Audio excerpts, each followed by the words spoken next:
The lost one returned. अब कहानी का सच सामने आने लगा था। अर्जुन दरअसल काली दुनिया का सबसे खतरनाक खिलाड़ी था। उसका असली नाम ही दुश्मनों के लिए दहशत था। उसने शादी की थी ताकि अपनी जिंदगी में एक साफ और सुकून भरा कोना बना सके, पर वो ये कभी नहीं कह पाया कि उसकी असल पहचान क्या है। उसे लगा था कि वो अनन्या और आरव को उस दुनिया से दूर रख पाएगा, लेकिन अब हालात ऐसे हो चुके थे कि दुश्मन उसकी कमजोरी तक पहुंच गए थे। एक तूफानी रात अनन्या के घर पर हमला हुआ। गोलियों की बौछार, चीखें और कांच टूटने की आवाज। अर्जुन पहली बार सामने आया।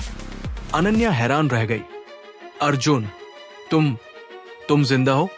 उसकी आंखों में गुस्सा, दर्द और मोहब्बत सब मिला हुआ था। मैंने तुम्हें बचाने के लिए सब छुपाया, पर मेरी दुनिया मुझे तुम्हें खोने पर मजबूर कर रही है। अनन्या की आंखों से आंसू बह निकले। तो ये बच्चा, ये परिवार तुम्हारे लिए क्या मायने रखता है? अर्जुन चुप रहा, बस आरव को गोद में उठाकर उसकी मासूम हंसी सुनता रहा। अर्जुन ने अपने दुश्मनों का सफाया कर दिया।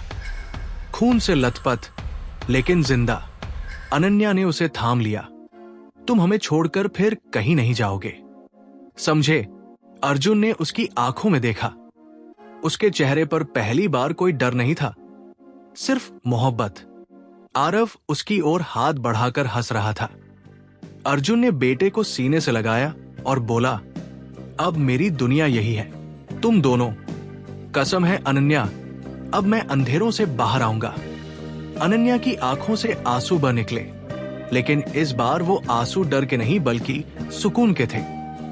कई महीनों की जद्दोजहद के बाद अर्जुन ने माफिया की उस काली दुनिया को छोड़ दिया। कानून की मदद से उसने अपने गुनाहों का प्रायश्चित किया और नई पहचान लेकर एक छोटे से कस्बे में नई जिंदगी शुरू की। सुबह की धूप में अनन्या छत पर कपड़े सुखा रही थी। आरव घुटनों के बल चलता हुआ अपने पापा की ओर बढ़ रहा था। अर्जुन ने मुस्कुराकर उसे गोद में उठा लिया।